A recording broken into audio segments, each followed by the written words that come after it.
Okay, what we're recording. Hello everyone, this is Reverend Dr. Roger Paul, and tonight we're going to study paper 102, The Foundations of Religious Faith.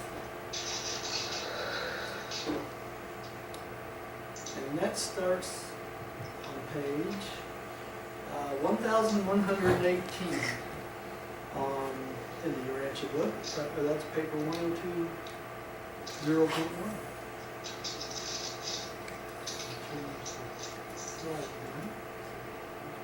Get started, and let's have a little prayer and we'll get started. Let me know if Father, thank you for bringing us together to study this wonderful revelation tonight, and pray that you'll open our hearts and minds that we might remember some of this and share it with others. We thank you for giving us the opportunity to do this and learning and experiencing this in this wonderful life. We thank you and give you the praise in your Son Jesus' name. Amen. Okay. Paper 102, The Foundations of Religious Faith. Is there a pause going on in the background? To the unbelieving materialist, man is simply an evolutionary accident.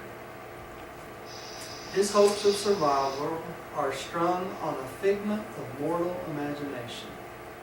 His fears, loves, longings, and beliefs are but the reaction of the incidental juxtaposition of certain lifeless atoms of matter. No display of energy nor expression of trust can carry him beyond the grave.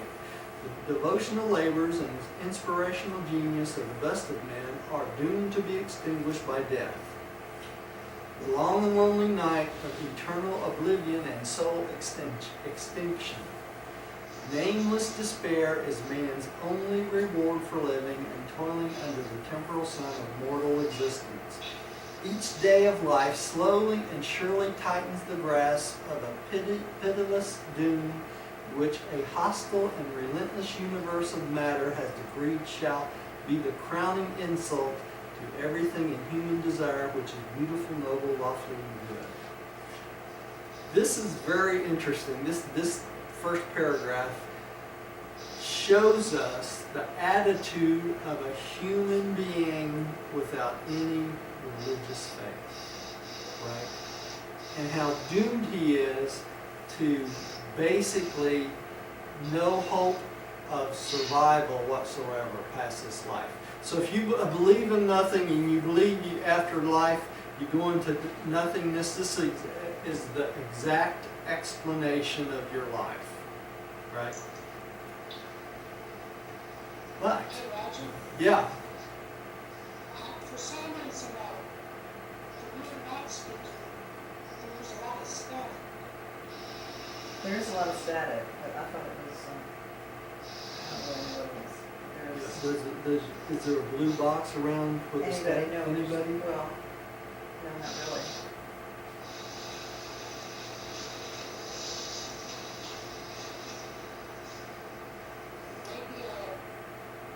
Maybe try reading it alone. Millie, oh. Millie, can you mute your mic just to see if it's static's coming from your station? That's great, because she has to read next. Yeah. That's better, That's yeah, what it was. that's what it was, yeah. Okay, well tell her to unmute so she can read. Oh, you have to unmute now, Millie, so you can read. There we go. I like this Carson static. It was, yeah, Not now? but it's not now. Okay. All right, go ahead and read the next one, Neil. Who do you want to tell us? Second paragraph. You got to turn the page. We did.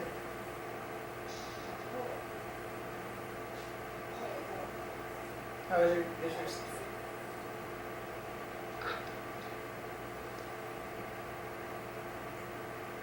Should be, but such is not man's end. Who do you want to read this? You, Millie? Okay, but such is not man's end and eternal destiny. Such a vision is but the cry of despair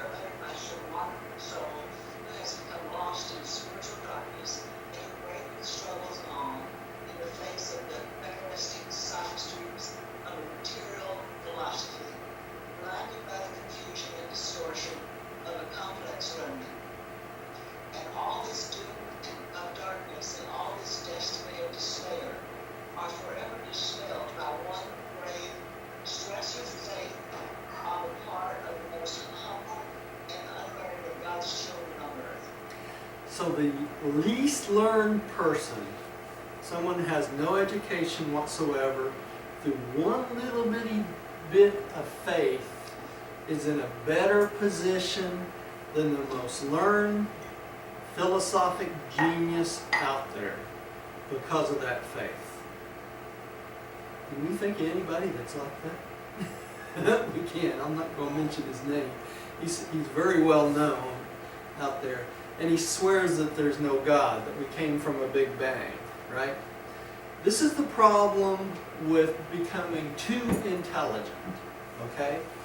You replace all your personal philosophy and faith with explanations of the material world which you believe is valid, which is not. Okay? That's why I have the trouble with the Big Bang. We know of space respiration, having read the Urantia book. So we know that the Big Bang is a fallacy. The outgoing of the universe has become because of the space respiration, not because of a Big Bang. But scientists have come to the conclusion that all together that there was this Big Bang that started everything, and it's not the case. Okay? So this is a perfect example of these philosophers and geniuses who has grasped onto the mechanistic and material universe and thought they have become so intelligent that they have gotten rid of God in their life. Okay? The first source and center. Right? And that's what this is all about. It doesn't take but just a minute amount of faith to have a plan where you escape this terrible doom he just talked about in the previous universe. I mean, the previous slide. Right? All right. Rodney, would you take the next one, please? Yeah. Could you turn him up a little bit? I can't hardly hear him. On the speaker? The speaker? On the left side? No, behind the computer. Go ahead. Go ahead and ask your question, Rodney. I'll do this. Oh, what's coming? Yeah, I know. Who are we talking about? You want to say his name? You want to say his name? Huh? I was trying to avoid it being legal. Whoops. Yeah, we have a real big buzz.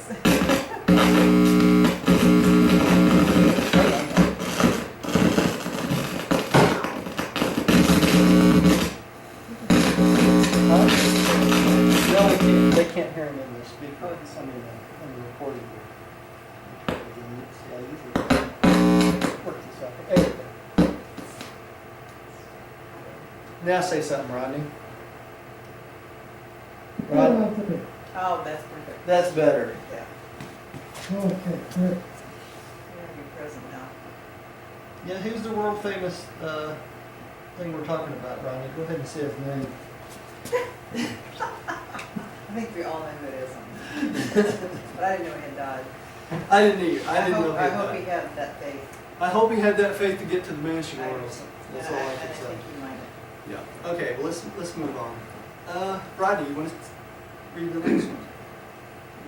This saving faith has its birth in the human heart, when the moral consciousness of man realizes that human values may be translated in moral experience from the material to the spiritual, from the human to the divine, from time to eternity. So this faith gives us that jump from being human to the afterlife, right?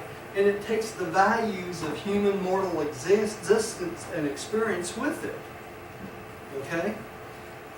It's that faith that jumps us from the human to the Morancha to the spiritual, right? Without that faith, we can't make that first jump, right? All right.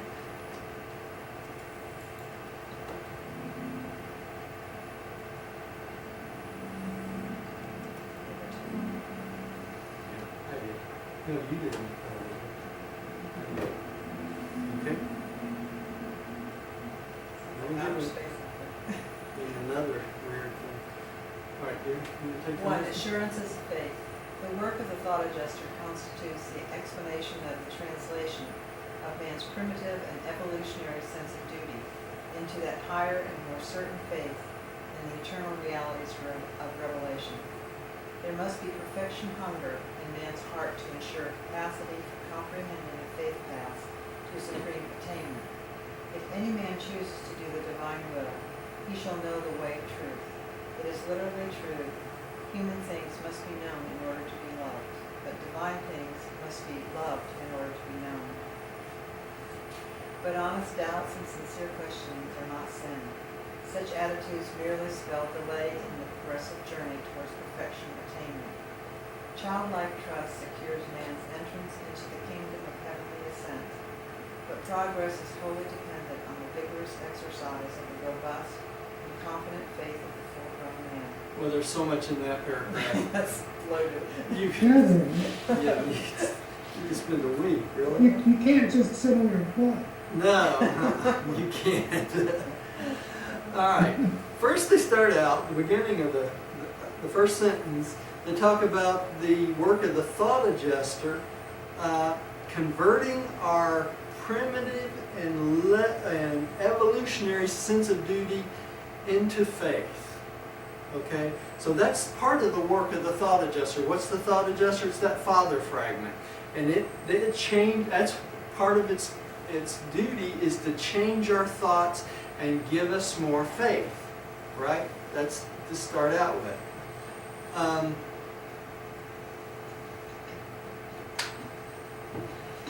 Then we must go on. Hang on, my phone's ringing. Then we must go on to the perfection of hunger in your heart, right? And that, the hunger for that faith and for that relationship with God gives us a pathway for the attainment of that, right? And you must have the desire to do the will of God the Father, all right? And if you have that will to do the will of God the Father, then the thought adjuster will show you the way to truth. Okay? All right? And then it goes, this is a really interesting quote. Human things must be known in order to be loved. What are they saying here? You must know something to love it, right? So you must know God to love God, right? But divine things must be loved in order to be known. So you must know God in the first place, and you must be willing to do God's will and love to do God's will in order to know what God's will is. Make sense? So you want to do God's will, and then God's will becomes apparent to you. And then it goes on to tells us that the doubts and sincere questions aren't sins, and that's what the Catholic Church taught us for years, right? That everything, if you don't think perfect thoughts, then you're sinning, right? And that's not true. It just gives us the delay and the proper attitude for our perfection. It's the process. Makes the process, right? Attainment, right? And the next sentence really hits it on the head. Childlike trust secures man's entrance to the kingdom. How many times did Jesus say you must have faith like a little child, right?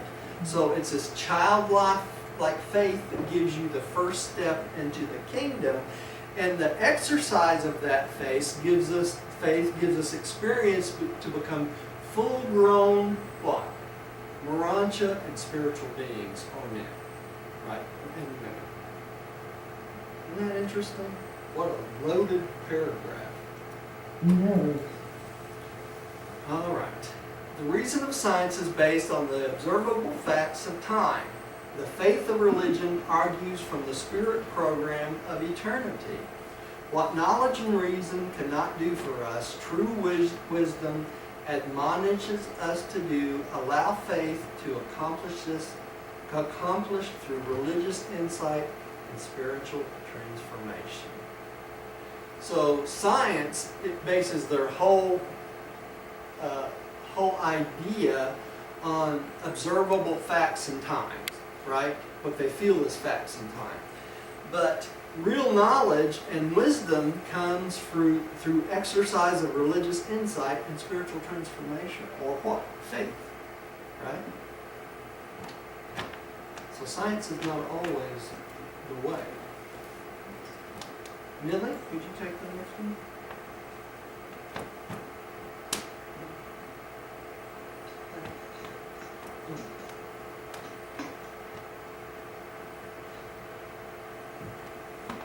Millie? Owing to the isolation of rebellion, the revelation of truth on Urantia has all too often been mixed up with the statements of partial and transient cosmologies. Truth remains unchanged from generation to generation, but the associated teachings about the physical world vary from day to day and year to year. Eternal truth should not be slighted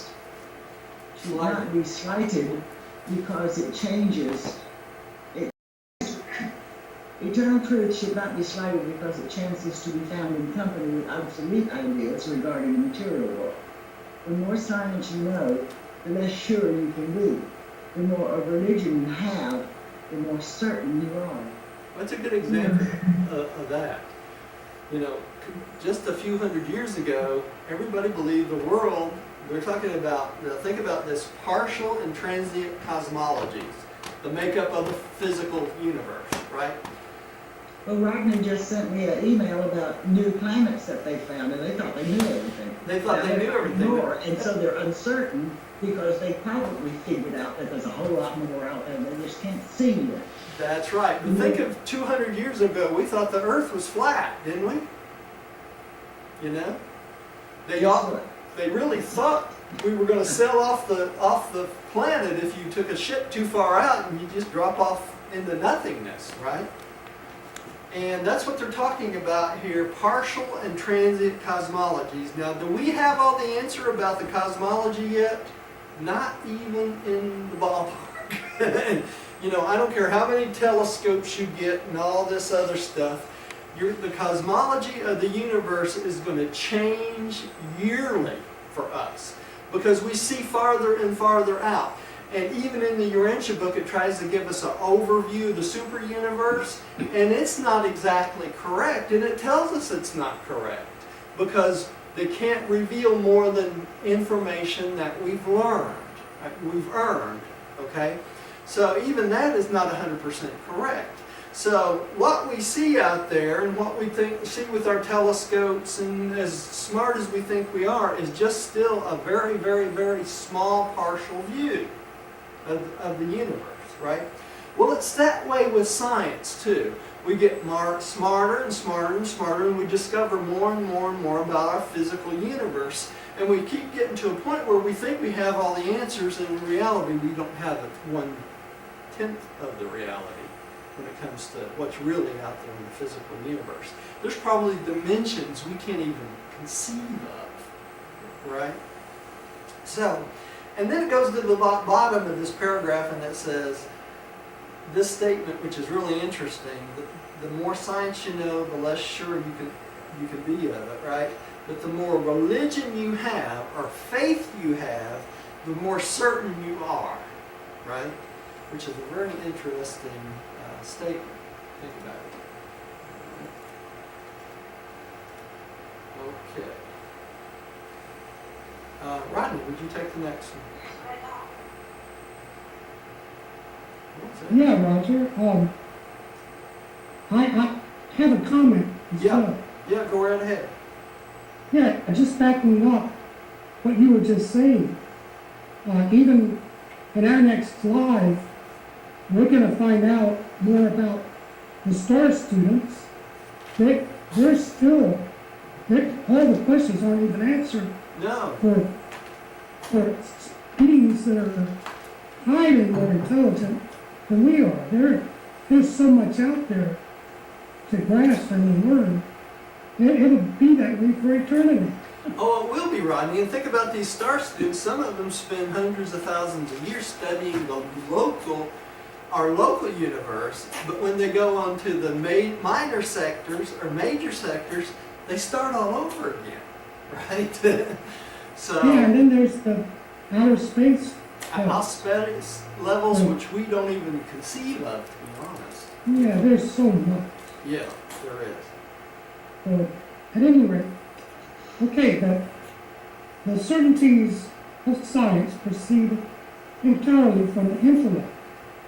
The certitudes of religion spring from the very foundations of the entire personality. Science appeals to the understanding of the mind. Religion appeals to the loyalty and devotion of the body, mind, and spirit, even to the whole personality. Okay, what are they talking about here, right? The science appeals to our mental state, our mind, right? Our physical attributes of the world, right? But if you think about it, religion or our faith comes from not only our mind, but our body and our spirit, and even the whole personality. What are they saying here? What are they talking about, the whole personality?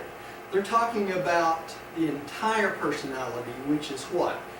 The personality of the thought adjuster mixed with the personality of the individual. Two different personalities, right? Plus the personality of those things which we are taught from the Spirit of truth and the Holy Spirit, right? So when you're talking about the whole personality, it's a triunity if you think about it. The mind, body, and spirit, and the personality of the Father, Son, and the Infinite Spirit, right? And these things add to our religion, loyalty, and devotion. Does that make sense? It does. That's beautiful. All right. Let's keep going. Dear? I think I may have went too far. Hang on. 26. Just jump sometimes. God is so all real and absolute that no material sign of proof or no demonstration of so-called miracle may be offered in testimony of his reality. Always will we know him because we trust him, and our belief in him is fully based on our personal participation in the divine manifestations of his infinite reality. All right. That's quite a statement if you think about it. God is so real and absolute, no material proof can demonstrate it, right? Or no miracle. I don't care what kind of miracle you think you see, it does not demonstrate the power of God, right? People used to always ask for signs of this and signs of that. That means nothing. You can fool people, sleight of hand, and all these things. You can get fooled in a heartbeat. But that still does not prove there's a God or not, right? It's still an act of faith, any way you look at it. Right? The indwelling thought adjuster unfailingly arouses in man's soul a true and searching hunger for perfection together with a far-reaching curiosity which can be adequately satisfied only by communion with God, the divine source of that adjuster. The hungry souled man refuses to be satisfied with anything less than the personal realization of the living God. Whatever more God may be than a high and perfect moral personality, he cannot in our hunger and finite concept be anything less. So, where can you find proof of God? One place, within, right? Your relationship with God the Father, your relationship with your own personal thought adjuster, which gives you that hunger and thirst for God's companionship or worship, right? So you can't prove God outside of yourself. You can only prove God within yourself, right? Exactly. Thank you. Sure.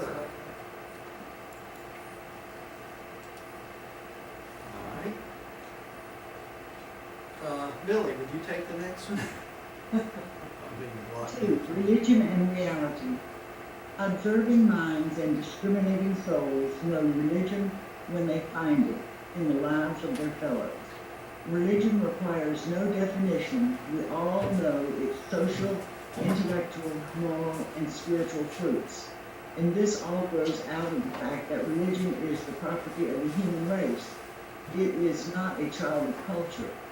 True, one's perception of religion is still human and therefore subject to the bondage of ignorance, the slavery of superstition, and the deceptions of sophistication and the delusion of false philosophy. And it's interesting, that's exactly where religion came from, right? The evolving of religion came from what? Ignorance, slavery, superstition. We were afraid of everything, right? Deceptions, sophistication. That was the shamans and people like that, the witch doctors that kept people under control by their deceptions, right? And delusions of a false philosophy. How many false philosophies have there been over the last couple 100,000 years? You know? A couple of 100,000. Yeah, exactly. So the religion and one's true religion still comes from what? Well, from within, right? It's interesting how this book really pushes the fact of individual religion, not a social religion, right? All right, Rodney.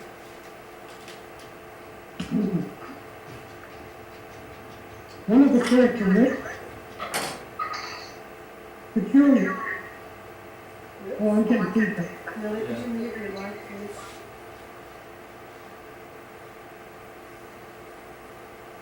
Thank you. Okay, that's better. One of the characteristic peculiarities of genuine religious assurance is that, notwithstanding the absoluteness of its affirmations and the staunchness of its attitude, the spirit of its expression is so poised and temporary that it never conveys the slightest impression of self-assertion or egotistic exaltation.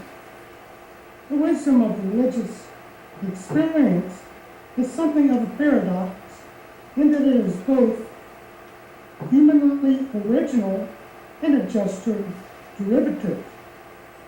Religious force is not the product of the individual's personal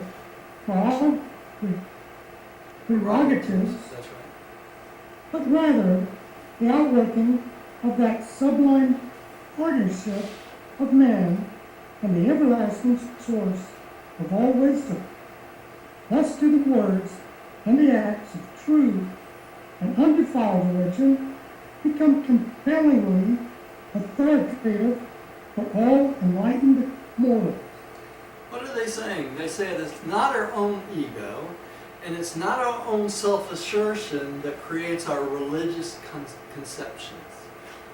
It's the partnership of our hunger for the relationship with God the Father and the relationship that the adjuster gives us personally that gives us our religion. It's not an egocentric thing. It's a partnership thing between you and God, and that partnership overflows into this religious life. It overflows to the point where it comes out of us in what form? As religious faith, right? And it's nothing to do with us. It's the partnership with that source of wisdom that gives us our religion. You know? So we don't run around and beat our chest on the wall and say, I'm the most religious man in the world. You know, I know everything. You know, come ask me, I know everything. It's not that at all.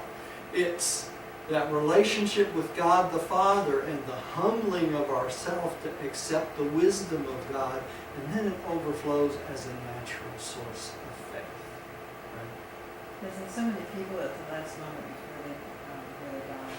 I think that many people then do have that relationship manifest even for a moment. Yeah, just instantly. Instantly. Yeah. So there's hope for everyone, really. Yeah, And because death is very humbling.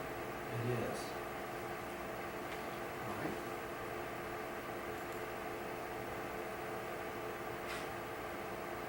Let's see if I can get this moved. There we go.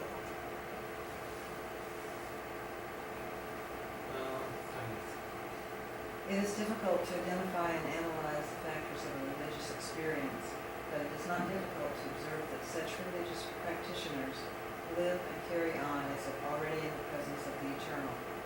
Believers react to this temporal life as if immortality already were within their grasp. In the lives of such mortals, there is a valid originality and a spontaneity of expression that forever segregate them from those of their fellows who have imbibed only the wisdom of the world. Religionists seem to live in effective emancipation from harrying haste and the painful stress of vicissitudes inherent in the temporal currents of time. They exhibit a stabilization of personality and a tranquility of character, not explained by the laws of physiology, psychology, and sociology. So you can't analyze them to the point where you can say this is their source of power. It's a source of power from within, right? It helps them deal with the vicissitudes of the inherent life that we have.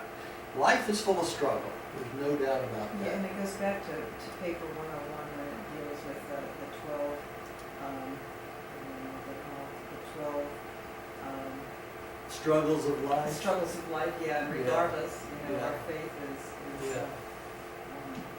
exists. Time is an invariable element in the attainment of knowledge. Religion makes its endowments immediately available. Albeit there is an important factor of growth and grace, definite advancement in all phases of religious experience. Knowledge is an eternal quest. Always are you learning, but never are you able to arrive at the full knowledge of absolute truth. Nobody does, right? In knowledge alone, there can never be absolute certainty, only increasing probability of approximation. But the religious soul of spiritual illumination knows and knows now, and yet this profound and positive certitude does not lead such a sound-minded religionist to take any less interest in the ups and downs of the progress of human wisdom, which is bound up in its material end and the developments of slow-moving science. So even though you know and know now, you still don't discount the learning of science as it progresses. It's an evolutionary thing. So we take the joy of knowing we have faith and the strongness of our faith and believe in God, and yet we can still be amazed and learn every day about what science is discovering, because it's evolution, right? It's fascinating, yeah. If you don't look at things and the new things that people discover every day and are not amazed, you're because things are really going on out there all the time, right? And they happen fast. You can't discount science, that's for sure. All right, Millie, would you take the next one? Even the discoveries of science are not truly real in the consciousness of human experience until they are unraveled and correlated, until the relevant facts actually become meaning through encircuitment in the thought streams of mind. Mortal man views even his physical environment from the mind level, from the perspective of its physiological registry. It is not therefore strange that man should place a highly unified interpretation upon the universe and then seek to identify this energy unity of his science with the spirit unity of his religious experience. Mind is unity. Mortal consciousness lives in the mind level and perceives the universe realities through the eyes of the mind endowment. The mind perspective will not yield existential unity of the source, not the first source. But it can and sometimes will portray to man the experiential synthesis of energy, mind, and spirit in and as the supreme being. But mind can never succeed in this unification of the diversity of reality unless such mind is firmly aware of material things, intellectual meanings, and spiritual values. Only in the harmony of the true triunity of functional reality is there unity. Only in unity is there the personality satisfaction of the realization of cosmic constancy and consistency. Okay, so we have the experiential synthesis of energy, mind, and spirit. What is that? That's the experience of the Supreme Being. That's part of the fruition of the Supreme Being. So we have the three things, energy, mind, and spirit, goes into our experience for the Supreme Being, okay? And then the mind tries to unify these things of our material existence into meanings and values, right? How many times have you heard that in your ancient book? The intellectual meanings and spiritual values. And that is the only way to harmonize the triunity of reality and make it a unity. And what are they talking about here? They're talking about harmonizing the three physical things, right? Mind, spirit, and the physical mind and the spirit, right? The three things. And through that we get unity, and there's consistency in the cosmos because that's our physical world, right? But what adds to that physical world is what? The meanings and values of these things, okay? And understanding the meanings and values adds to what? Our Marancha Muda. Make sense? It all fits together, doesn't it?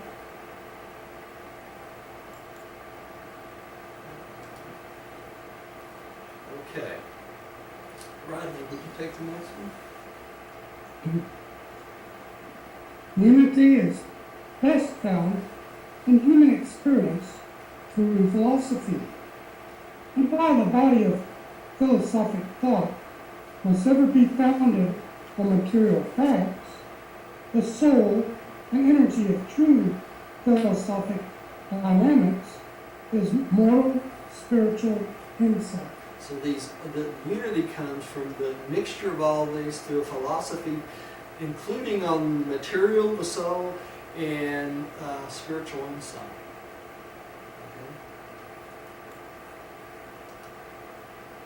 Evolutionary man does not naturally relish hard work. To keep pace in his life experience with the compelling demands and the compelling urges of a growing religious experience means incessant activity and spiritual growth, intellectual expansion, factual enlargement, and social service. There is no real religion apart from a highly active personality. Therefore, do the most indolent of men often seek to escape the rigors of truly religious activities by a species of ingenious self-deception through resorting to a retreat to the false shelter of stereotyped religious doctrines and dogmas. A true, it's a mouthful. A true religion is alive. Intellectual crystallization of religious concepts is the equivalent of spiritual death. You cannot conceive of religion without ideas, but when religion once becomes reduced only to an idea, it is no longer religion. It has become merely a species of human philosophy. So, what are they telling us here? We can't come to a point in our life where we have all the religious answers, can we? Because religion is dynamic. It's always growing. It's always expansion. It's always experiential, right? So when you get to the point where you have these creeds all together and you've got it all figured out and you think you know everything, then you're spiritually dead. right? Because you're not growing, all right? And that's the problem with the mystical type religions too. People go into these locations and become mystics and cut themselves from out away from other human beings and stop sharing, and so they become spiritually stagnant, right? So that's not a good thing either. That's what they're talking about here, and you reduce your religion to an idea. You think you've got all the answers. You've got your religion in this nice little box, okay? But you can't live your religion in this nice little box, because your religion has to do with spiritual growth and sharing and helping your fellow man and that sort of thing, right?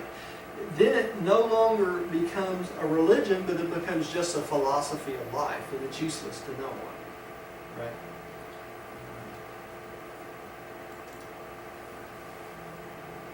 All right, again, there are other types of unstable and poorly disciplined souls who would use the sentimental ideas of religion as an avenue of escape from the irritating demands of living. That's what we were just talking about, right? Which certain vacillating and timid mortals attempt to escape from the incessant pressure of evolutionary life. Religion, as they conceive it, seems to represent the nearest refuge, the best avenue of escape. Now listen closely to this. But it is the mission of religion to prepare man for bravely, even heroically facing the vicissitudes of life. It's a struggle. Religion is evolutionary man's supreme endowment, the one thing which enables him to carry on and endure as seeing him who is invisible. Mysticism, however, is often something of a retreat from life, which is embraced by those humans who do not relish the more robust activities of living a religious life in the open arenas of human society and commerce. True religion must act. Conduct will be the result of religion when man actually has it, or rather when religion is permitted to truly to possess the man. Never will religion be content with merely thinking or unacting feeling. You got to do something with it. You can't be stagnant, right? That's why they're so down on mysticism in this book, right? Lily. We are not blind to the fact that religion often acts unwisely, even irreligiously, but it acts. Aberrations of religious conviction have led to bloody persecutions, but always and ever religion does something. It is dynamic. We've seen those persecutions through the years, haven't we? Right. Rodney, would you take the next one, please? 3. Knowledge, wisdom, and insight. Excuse me. Intellectual deficiency, or educational poverty, unavoidably handicaps higher religious attainment, because such an impoverished environment of the spiritual nature robs religion of its chief channel of philosophic contact with the world of scientific knowledge. The intellectual factors of religion are important, but their overdevelopment is likewise sometimes very handicapping and embarrassing. Religion must continually labor under a paradoxical necessity, a necessity of making effective use of thought, while at the same time discounting the spiritual serviceableness of all thinking. Okay, so we want to improve our thoughts on religion, and we want to improve our education, yes. But we don't want to over-educate ourselves to the point where we cut out the service aspect of religion. because the religion without the service means nothing. Okay? That's why Jesus taught the fatherhood of God and the brotherhood of man. The fatherhood of God has to do with the worship of God the Father, right? And being brothers and sisters. The brotherhood of man is all about servicing one another, brothers and sisters. So the religious thought is fine, but the religious thought without the service means nothing, right? And that's what they're trying to teach us here. We have to act. Religion is about acting. Right here. Religious speculation is inevitable, but always detrimental. Speculation invariably falsifies its object. Speculation tends to translate vision into something material or humanistic, and thus, while directly interfering with the clarity of logical thought, it indirectly causes religion to appear as a function of the temporal world, the very world with which it should everlastingly stand in contrast.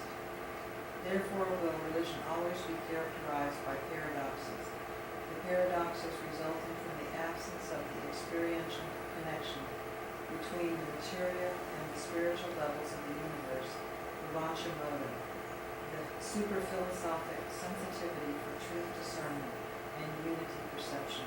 And that's why in our next step on the Ascension Plan is the Morancha form. We start to develop the Morancha Moda, the experiential connection between the material and the spiritual levels. That's our bridge right there, that Morancha level and Morancha Moda.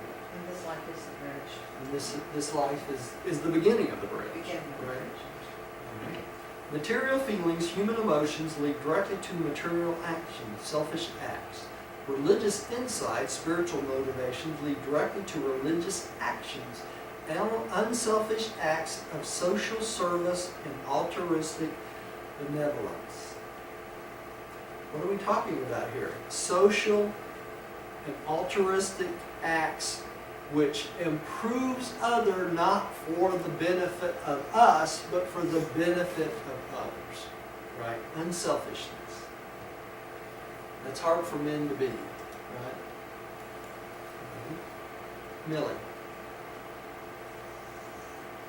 Religious desire is a hunger quest for divine reality. Religious experience is the realization of the consciousness of having found God. And when a human being does find God, there is experience within the soul of that being such an indescribable restlessness of triumph in discovery, that he is impelled to seek loving service contact with his less illuminated fellows, not to disclose that he has found God, but rather to allow the overflow of the welling up of eternal goodness within his own soul to refresh and ennoble his fellows. Real religion leads to increased social service. That's great. Isn't that great? That's pretty much self-explanatory, isn't it? Yes, it is. All right. Rodney, would you take the next one? Science, knowledge, leads to fact consciousness. Religion, experience, leads to value consciousness. Philosophy, wisdom, leads to coordinate consciousness. Revelation, or the substitute for Morancha Moda, leads to the consciousness of true reality, while the coordination of the consciousness of fact, value, and true reality constitutes awareness of personality, reality, maximum of being, together with the belief in the possibility of the survival of that very personality.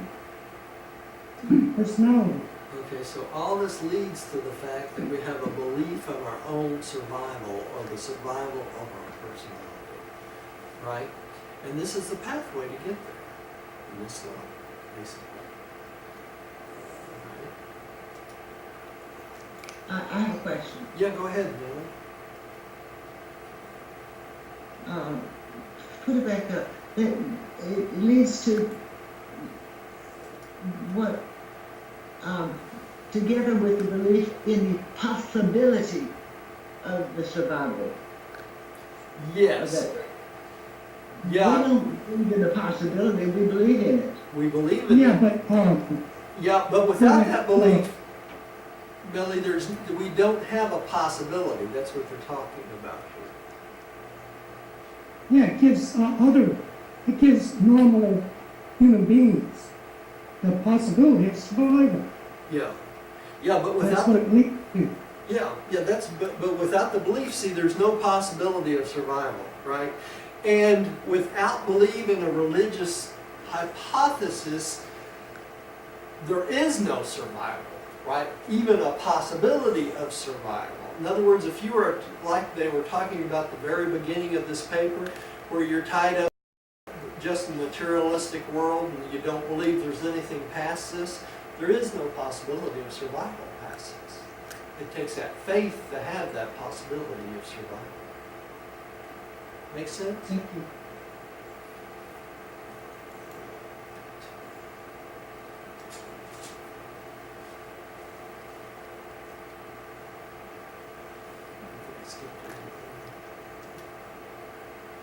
Okay. Knowledge leads to placing men to originating social strata and castes. Religion leads to serving men, thus creating ethics and altruism.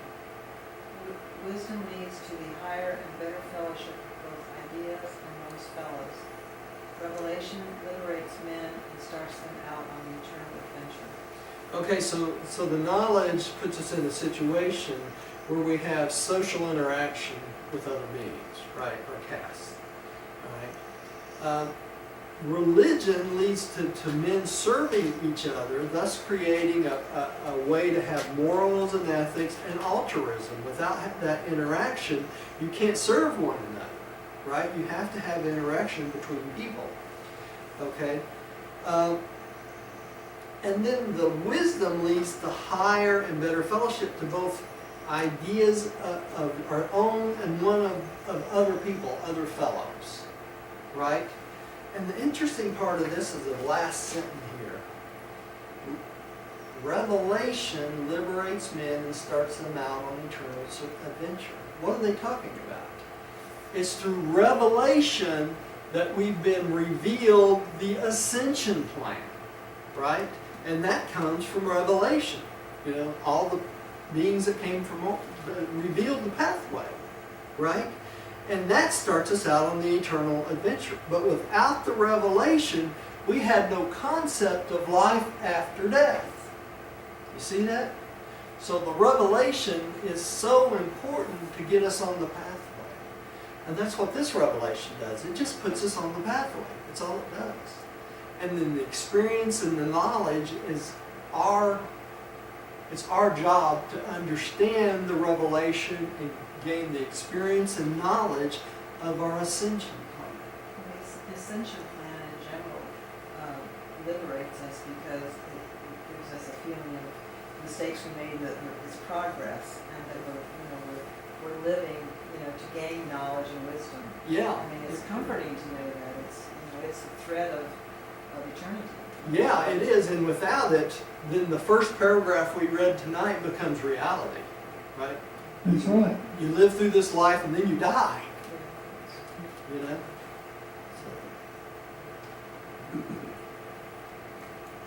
All right.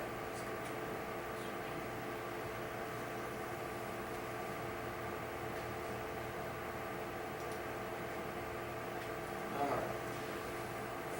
Am I up here? I think so. Okay. Science sorts men. Religion loves men. Even as yourself, wisdom does justice to different men. But revelation glorifies man and discloses his capacity for partnership with God. Isn't that beautiful? It's through revelation we learn about this partnership and this love of God and our love for God, right? And our ascension plan. Okay. Millie.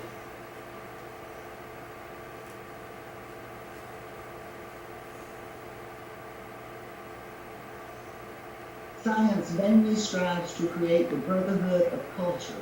Religion brings into being the brotherhood of the spirit. Philosophy strives for the brotherhood of wisdom. Revelation portrays the eternal brotherhood, the paradise core of the finality. So Revelation tells us about the finality of those who've made the pathway all the way to God the Father and become part of what? The paradise core finality, right? Human beings are beings like us that made the pathway all the way up to paradise, stood before God the Father, was embraced by God the Father, and became part of the paradise core finality. What a beautiful You concept. go in the service. It's about service. That's right. Yeah. Interesting. Rodney.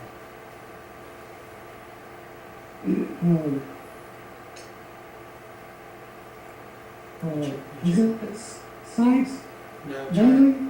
you changed the slide? No, I'm reading from the book. Oh, okay. Knowledge Knowledge and- needs. Knowledge? Yeah. Okay, knowledge yields pride and fact of personality. Wisdom is the consciousness of the meaning of personality. Religion is the experience of cognizance of the value of personality. Revelation is the assurance of personality survival. How about that? Pretty beautiful, isn't it? All right. Good. Science seeks to identify, analyze, and classify the segmented parts of a limitless cosmos. Religion grasps the idea of the whole, the entire cosmos. Philosophy attempts the identification of the material segments of science with the spiritual insight concept of the whole. Wherein philosophy fails in its attempt, revelation succeeds, affirming that the cosmic circle is universal, eternal, absolute, and infinite. This cosmos of the infinite I Am is therefore endless, limitless, and all-inclusive, timeless, spaceless, and unqualified. And we bear testimony that the infinite I Am is also the Father of Michael and Nebadon, and the God of human salvation. This is just so beautiful, you know. It teaches us the fact that science tries to identify and break everything down as the limited cosmos, you know, and where it is. And that religion grasps it as a whole idea. In other words, the science, the experiential, and the concept of it came from God the Father, right? And so the spiritual insight gives us the concept of the whole universe, not just a partial. The science just gives us a little partial view of it, but faith and religion gives us the whole picture, right? And then it affirms the cosmic circle of everything, the universal, the external, the absolute, and the infinite. You know that chart, you know, we studied, talk about all that. And the cosmos as the infinite I Am. And you can see the non-separatedness of God the Father, the I Am, with the universe, right? As everything that is, right? The all-inclusive timeless spaces and the unqualified absolute, right? Right. And then the last thing it does is also teaches us that that infinite I Am, or the Father, is the Father of Michael of Nebadon, which is our human creator and the God of our salvation. Right? Our salvation comes from the acts of the Son. Right? It's just, it makes the whole come together. Right?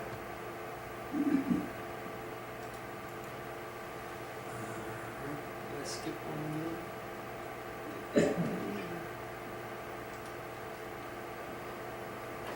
Millie, will you take the next one?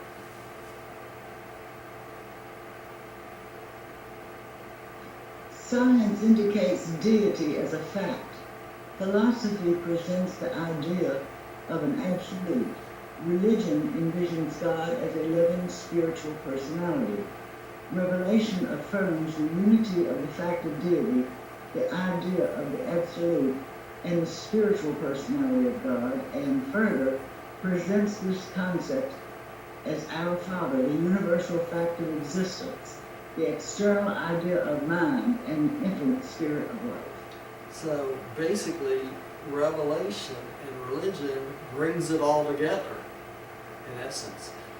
You think of this, without religion, the science means nothing, right? Even though they indicate that there is a deity effect, but only some of them do, right? That believe in science. All right? Rodney. The pursuit of knowledge constitutes science.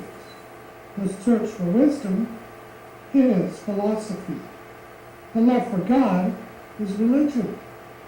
The hunger for truth is a revelation. But it is the indwelling thought adjuster that attaches the feeling of reality to man's spiritual insight into the cosmos. So the thought adjuster becomes our connecting point, right? With God the Father and the cosmos, right? So we see the value of that fusion with that thought adjuster because we become real through the thought adjuster.